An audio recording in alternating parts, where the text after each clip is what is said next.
अब बैंक डूबने की स्थिति में ग्राहकों को 5 लाख रुपए तक का भुगतान किए जाने का प्रावधान किया गया है। पहले बैंक डूबने या दिवालिया होने पर डिपॉजिटर को सिर्फ 1 लाख रुपए तक मिलते थे, लेकिन अब सरकार ने इसे बढ़ाकर 5 लाख रुपए तक कर दिया है। पीएम मोदी ने कहा कि पिछली सरकार में बैंकों में गड़बड़ी के बाद लोगों के सामने समस्या खड़ी हो जाती थी कि बेटा बेटी की फीस कैसे भरेंगे, कहां से लाएंगे, बेटी की शादी कैसे करेंगे, इलाज अब कैसे होगा, क्योंकि जमा पैसा तो सरकार की गलत नीतियों के कारण मिलना नहीं है। देश के लोगों ने दशकों तक इस संकट को सहा है। पहले इन सवालों का कोई जवाब नहीं होता था।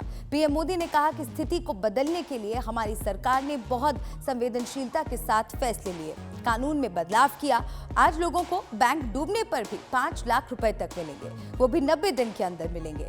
उन्होंने कहा कि आज की तारीख में बैंकों में जमा 74 लाख करोड़ रुपए पूरी तरह से सुरक्षित हैं। इस कार्यक्रम में केंद्रीय वित्त मंत्री निर्मला सीतारमण, एमओएस वित्त और आरबीआई गवर्नर शक्तिकांत दास भी मौजूद रहे। डिपॉजिट इंश्योरेंस स्कीम देश की सभी कमर्शियल बैंकों में savings, fixed, current, recurring deposit जैसे सभी जमाओं को कवर करता है।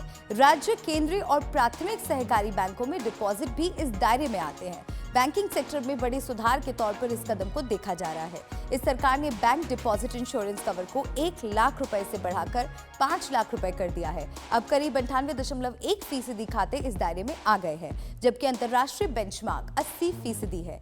नए नियम के तहत डिपॉजिट इंश्योरेंस और ऋण गारंटी निगम ने अंतरिम भुगतान की पहली किश्त हाल ही में जारी की है।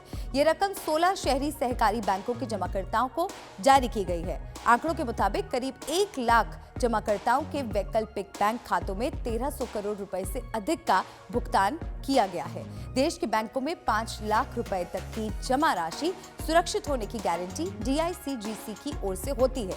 डीआईसीजीसी भारतीय रिजर्व बैंक की ओनरशिप वाली सब्सिडियरी है, जो बैंक डिपॉजिट पर इंश्योरेंस कवर उपलब्ध कराती है। अब बैंक डूबने या फिर बंद होने पर प्रत्येक डिपॉजिटर को उसके पास प्रिंसिपल अमाउंट और ब्याज की राशि के लिए अधिकतम 5 लाख रुपए तक का बीमा किया जाता है। इस राशि में प्रिंसिपल अमाउंट और ब्याज की राशि दोनों शामिल है, लेकिन अगर मूल राशि ही 5 लाख रुपए है तो आपको केवल प्रिंसिपल अमाउंट ही वापस मिलेगी, फिर ब्याज नहीं मिलेगा।